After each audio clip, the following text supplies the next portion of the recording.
Kaddish.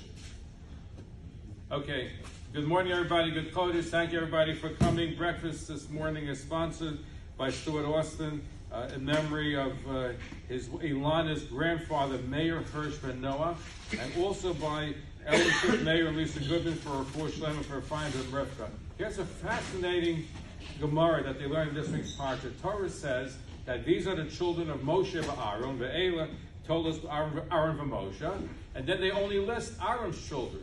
Moshe's children is not listed. So according to this, Moshe seems to be the parent of Aaron's kids. And the Gemara says, yes, that somebody who teaches your son Torah is considered as if he gave birth to them. So therefore, technically speaking, Moshe was the father, because your father brings you into the physical world, and somebody teaches you Torah brings you into the world to come. Based on this, the Gemara also says, if you raise an orphan, as if you gave birth to the orphan. So there's an interesting machlokes. If you don't have children, you adopt children, is that considered as if you're fulfilling the mitzvah per Rabbi of having children? So there is one opinion that Taz says you are fulfilling it, and the fact that Chassam Sofer brings a Targum who says that Sarah, remember Sarah ben Usher, who sings to Yaakov that Yosef is alive? According to the Targum, Sarah's daughter was not really, Usher's daughter was not really Sarah. Really she was born to his first wife.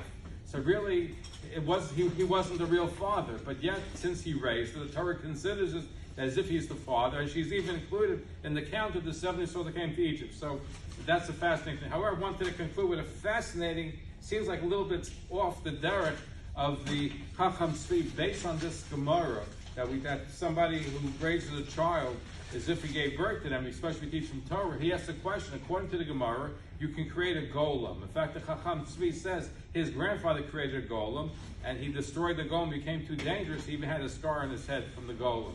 So his question is, if somebody gives birth to a golem, so to speak, is that golem considered to be part of a minyan? Can a golem be part of a minyan? He asked that particular question, and but he also quotes the Gemara that says that Rabbi created a golem, sent it to Rabbi Zera. Rabbi Zera killed the golem.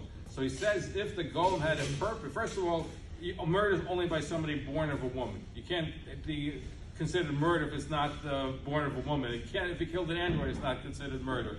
But he says if the golem would have had any religious purpose, like being part of the minyan, Rabbi Zera couldn't have killed him. So therefore, since he was killed, it's proof that it's not considered part of a minyan. You think it may be far-fetched, but the Mishnah Berurah brings down the halacha, according to the Chacham Tzvi, that a golem is not considered part of a minyan. Have a wonderful day. Have a good Chodesh.